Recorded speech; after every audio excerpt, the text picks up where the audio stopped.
The Mukbangers. Siya yung tipong taong kain ng kain sa loob ng jeep na para bang nasa sarili siyang kusina nila sa bahay nila.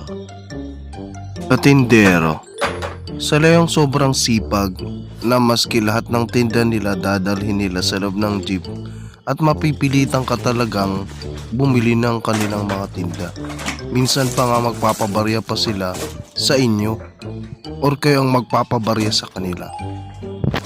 The Incredible Hulk. Sila talaga yung napakalaki ng kanilang mga katawan at namimintog yung kanilang mga muscle.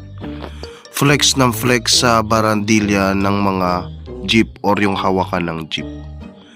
Tingin sila ng tingin sa paligid nila na animoy nasisihan ka pag nakita mo sila na nagpa-flex. The 123. Sila yung mga pasahero na laging nakaupo dun sa may likuran ng driver ng jeep. Pero hindi naman lahat. Sila yung mga nagsabing, "Manong bayad da. Bayad da manong. Kuya bayad po nila. Kuya bayad. Bayad. Bayad. Bayad." Yung mga iba hindi na nagbabayad. Sila yung mga 123 na tinatawag. Mag-ingat po tayo sa kanila dahil sayang ang bawat barya na galing sa pawis at dugo ng ating manggagawang Pilipino. May sakit. Usually sila yung mga laging nakamask para hindi mahawaan ng sakit at hindi sila makahawa ng sakit. Usually may mga hawak silang reseta, may mga gamot na hawak at sila dapat yung priority. Sila yung malapit dun sa may pintuan, malapit dun sa pintuan na upuan para madali silang lumabas. Eskolaholic. Sila yung mga taong sobrang sipag mag-aral.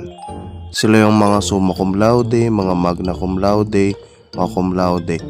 In short, sila yung mga matatalino sa klase na kahit sa jeep, ginawa na nilang reviewhan ng kanilang mga notes.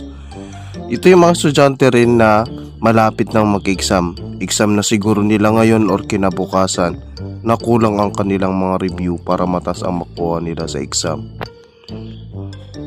The owner, the feeling tagapagmana ng jeep. Sila yung mga taong walang pakialam sa kanilang pag-upo. Ginawa na nilang sariling sofa or tulugan yung mga upuan. Galit pa sila pag sinabi mo, "Oy, ate, ate, kuya, pausog naman. Wala na kaming maupuan." Grabe, para silang nagbabakasyon lang. Feeling nila sa kanila yung buong jeep. "Kuya, inarkila mo ba yung jeep? Parang sayo to ah. Ikaw ba tagapagmana nito?"